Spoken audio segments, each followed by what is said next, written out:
Looking for a fun, Read Across America art project that your elementary students will love? How about one with a party hat theme that'll turn your hallway bulletin board into a masterpiece? Sounds amazing, right? To create these zany birthday hats, your students can use a roll-a-dice game, a you-pick worksheet, or even digital spinners to choose their patterns. And the best part? No need for fancy supplies. All you need is drawing paper, markers, and a thin paintbrush. Love the idea but short on time? No worries. I've got you covered.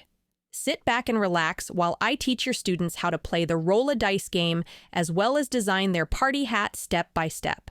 I'll share plenty of tips and tricks to make drawing, coloring, and painting a breeze. This Read Across America art project includes a step-by-step demonstration video for your students, a printable handout perfect for substitute teachers, a PowerPoint that guides them through every step, and 2 engaging writing prompts to tie everything together. Be sure to click on the preview button to see everything included. And if you have any questions, feel free to reach out.